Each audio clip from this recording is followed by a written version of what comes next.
হ্যাঁ, ডায়মন্ড হারবার এফসির কাছে আমার একটাই প্রশ্ন, এই জন্যে তোরা ফাইনালে উঠেছিলি? হ্যাঁ রে, হ্যাঁ, এই জন্যে তোরা ফাইনালে উঠলি? হাফ ডজন গোল খাওয়ার জন্য থেকে ইস্টবেঙ্গল উঠলে ভালো হতো।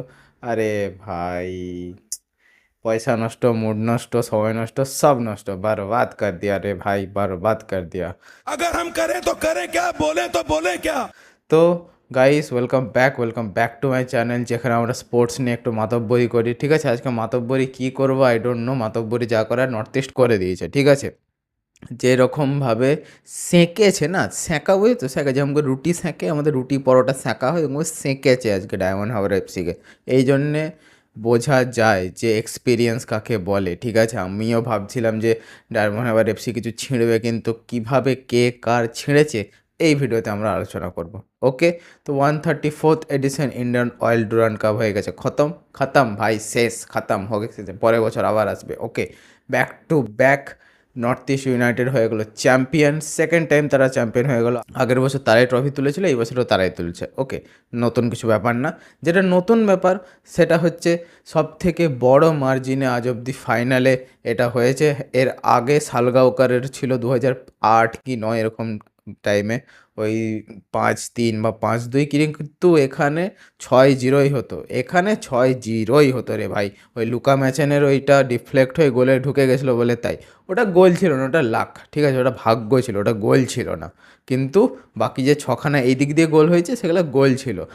গোলকিপারে পায়ের নিচ দিয়ে, হাতের উপর দিয়ে, মাথার সাইড দিয়ে, এপাশ দিয়ে ওপাশ দিয়ে কী চলছিল আজকে।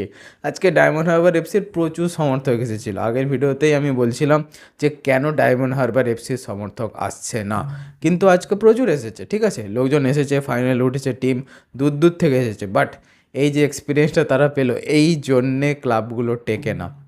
এবং আরেকটা কথা যেটা, যে প্লেয়ারদের মানসিকতা, আমি কেন জানি না আজকে বলতে বাধ্য হচ্ছি যে প্রথম ম্যাচ যেটা ডায়মন্ড হারবার এফসিকে আমি দেখে মনে হলো যে খেলার ইচ্ছে নেই।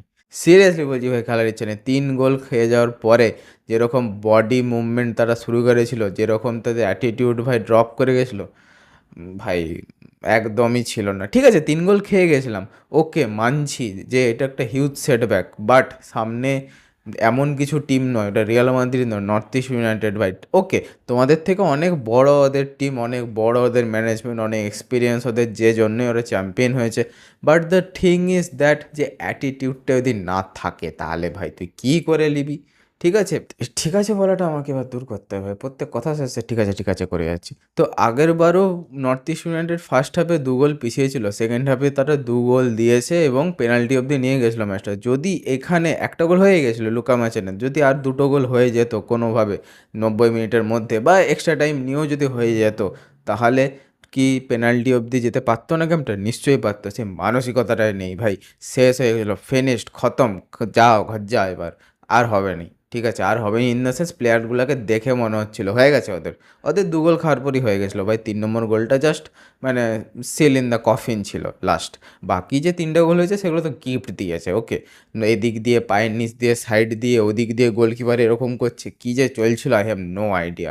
বিশ্বাস কর ভাই, আমার বিকালে বেরোনোর ছিল, কিন্তু আজকে আমি লোকজনের সাথে বাওয়াল করে ম্যাচটা দেখবো বলে ঘরে বসে আছি। কেন যে বসেছিলাম, এদিকে বাওয়ালও করতে হলো, এদিকে ঘরেও বসে থাকতে হলো, পুরো সময় নষ্ট। যদি বৃষ্টি পড়ছিল সেটা আলাদা কথা, বাট আমি খুব ডিসঅ্যাপয়েন্টেড, খুবই ডিসঅ্যাপয়েন্টেড। মানে আমি এই জন্যই ডিসঅ্যাপয়েন্টেড নয় যে ডায়মন্ড হারবার এফসি হেরেছে, হার জিত আমি সবসময় বলেছি লেগেই থাকবে, এবং আমি কোনোভাবেই আশা করছিলাম না যে নর্থ ইস্ট ইউনাইটেডকে হারাবে ওরা। কিন্তু কীভাবে হেরেছে, এটা হারার ধরন, হ্যাঁ ইয়ার কি হচ্ছে, ছাবলামি মারা জায়গা পাসনি তোরা? হ্যাঁ রে, তোদের কাছে এত সুন্দর একটা টিম ছিল, এত সুন্দর একটা কোচ ছিল, তোরা 1-2টো গোল খেয়ে গেছিস বলে তোরা হারই মেনে নিলি, তবুও তখনও 40 মিনিট 30 মিনিট বাকি ছিল। কোনো লজ্জা নেই, একটুও লজ্জা নেই? হ্যাঁ রে, 3 বছরে তোরা 3খানা ট্রফি তুলেছিস, আর এই একটা যেখানে একটু টাফ অপোনেন্ট, একটু মানে কি বলবো, ওভারওয়েলমিং অপোনেন্ট ছিল, সেইখানেই তোরা শেষ হয়ে গেলি। তাহলে আর কিসের বড় ক্লাব, তাহলে আর কী বড় টুর্নামেন্ট তোরা খেলবি? হ্যাঁ, আমি মানে আমার সত্যি আমি খুব ফার্স্ট্রেটেড আজকে। আমি আজকে কোনো ফুটবল নিয়ে কথা বলিনি ভিডিওটাতে, আমি বুঝতেই পেরে গেছো তোমরা কতটা ফার্স্ট্রেটেড, কারণ বলার কিছু নেই। ঠিক আছে, সেঁকেছে, আমি প্রথমে বলেছি সেঁকেছে। ঠিক আছে, যেমন ধোবিঘাটে সেই জলকে নিগড়ানোর পরে সেরকম করে স্যাপাক করে মারে, ওই রকম মেরেছে ভাই আজকে। উফ, কিছু বলার নেই। আমি স্পিচলেস ভাই, আমি ঘর যেতে চাই, মানে ঘরেই আমি বসে আছি। ভিডিওটা এখানে শেষ করলাম। তো নেক্সট সিজনে নেক্সট টুর্নামেন্টে আবার চলে আসবো যখন এই টুর্নামেন্টের অ্যানাউন্সমেন্ট হবে। কিন্তু এই যে স্পন্সরশিপের চব্বের জন্য আইএসএল হবে কি হবে না সেটা আমি শিওর নই, সেটা খবর নিয়ে সেইটা নিয়েও আমি একটা ভিডিও নিয়ে চলে আসবো। ওকে, চিন্তার কোনো কারণ নেই, ভাই আছে, ভাই থাকবে, ভাই কিন্তু কনসিস্টেন্ট হয়ে গেছে, এটা কিন্তু মানতে হবে।